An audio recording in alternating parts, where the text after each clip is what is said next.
Welcome back, Dr. K here. In our last video, we discussed the problem of omnipotence, or the problem of omnipotence and incorruptibility for Anselm's account of God. In this video, we're going to continue our discussion of problems for Anselm's account of God. And in particular, we're going to discuss what I call the problem of justice and mercy for Anselm's account. So what is the problem of justice and mercy for Anselm's account of God? Well, the first thing we want to say is that it is an incompatibility problem. That's to say, it's a charge against his account of God that it posits two or more attributes of God that are incompatible. That's to say, that can't be had at the same time. So generally, it's going to be charged against Anselm's account of God, which says that it's internally inconsistent. What is that charge? How exactly does it go? The problem of justice and mercy. So the problem is this. Anselm takes greatest conceivable being theology to entail that God is both just and merciful. But these attributes are incompatible. That's to say, something can't both be just and merciful at the same time. Let's talk this out now in a little more detail. So why does Anselm take greatest conceivable being theology to entail that God is both just and merciful? Well, by now this should be kind of routine for you. What's it greater to be?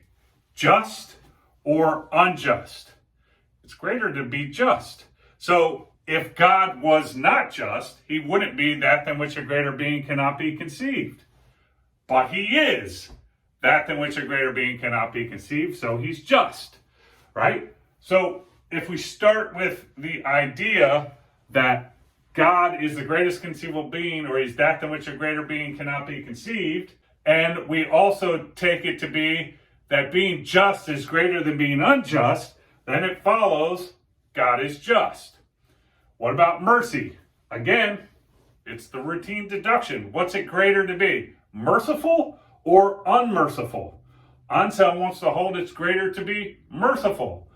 And so given that it's greater to be merciful than not, if God was not merciful, he wouldn't be the greatest conceivable being. He wouldn't be that than which a greater being cannot be conceived.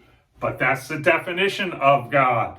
He is that than which a greater being cannot be conceived. Therefore, he's merciful, right? So if we start with this definition of God as that than which a greater being cannot be conceived, and we take it with Anselm that it's greater to be just than unjust and greater to be merciful than unmerciful, then it's going to follow that God is both just and merciful. That's going to come out of those claims, right? So that's an explanation for why Anselm takes greatest conceivable being theology to entail that God is just and to entail that God is merciful.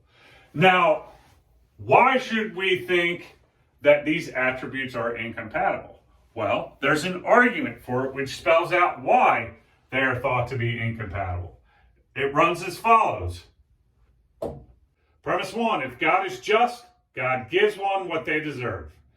2, if God gives one what they deserve, then God doesn't spare the wicked. Right? He doesn't spare the wicked or the wrongdoers. 3, if God doesn't spare the wicked, God is not merciful.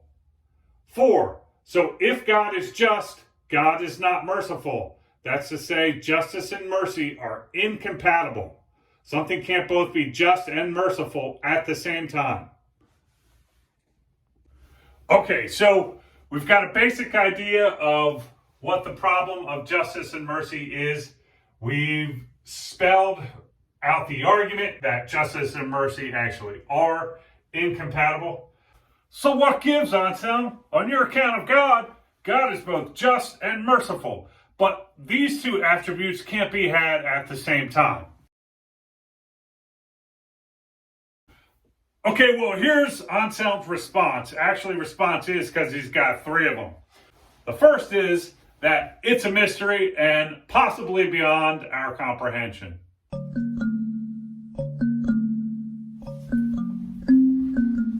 Spelling it out further, the idea might be something like this. Look, we know that God is the greatest conceivable being.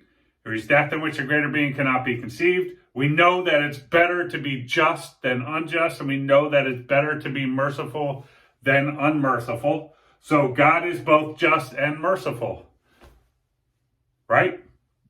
Those things are clear. That God is that than which a greater being cannot be conceived, clear.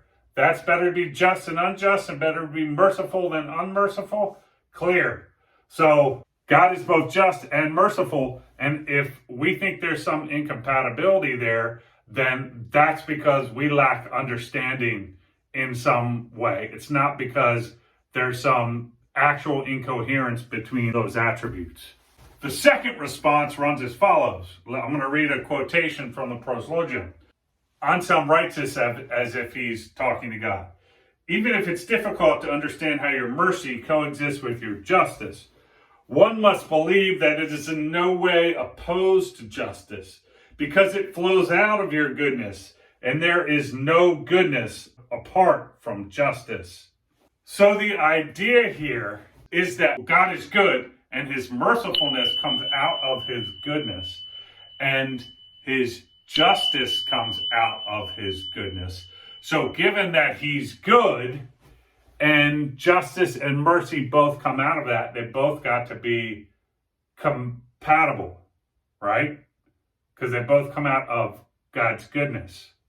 Now I say this raises an interesting questions about the relations between the attributes. Remember, on the divine simplicity theory, they were all ultimately taken to be identical. So here, that seems to be being highlighted by Anselm when he says to God that your mercifulness flows out of your goodness, and there is no goodness apart from justice. The third response we can conceive of as attacking a premise in this argument for the incompatibility of justice and mercy. Namely, we can conceive of the third response as an attack on premise 2.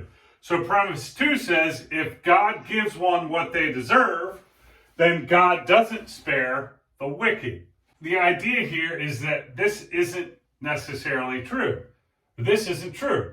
If God gives one what they deserve, it doesn't follow that God doesn't spare the wicked. And the reason for this is that God also gives himself what he deserves. And what he deserves is ultimate goodness, which involves mercy. That's to say, sparing the wicked. So this premise is not true. And the reason why is because, yes, God does give one what they deserve, but that doesn't entail that he doesn't spare the wicked. Because he himself is also involved in this equation, and he has to give himself what he deserves, and what he deserves is ultimate goodness, and that involves sparing the wicked. Okay, so in this video, we discussed a problem for Anselm's account of God, namely the problem of justice and mercy. We discussed what the problem was, namely, it was that Anselm's account of God involves God being both merciful and just, because he thinks these are entailed by greatest conceivable being theology, but those two attributes are incompatible. They can't be had at the same time. We looked at an argument that they are actually incompatible, and we considered Anselm's response to this problem, and there were three. As usual, there's more to say. There's questions to be asked, critiques to be made, objections to be raised. And if you have any of these things to say, or if you have any questions or comments you'd like to add to the discussion, I'd love to see them in the comments below. So with the conclusion of this video, we're concluding our discussion of Anselm. So we're closing the book on the Proslogium, and we're moving on in the next video to Maimonides. And in particular, we're going to start in on his Guide for the Perplexed. So if you hadn't started reading that, start reading that now. So I'll see you in the next video. Bye, Anselm. Dr. K out.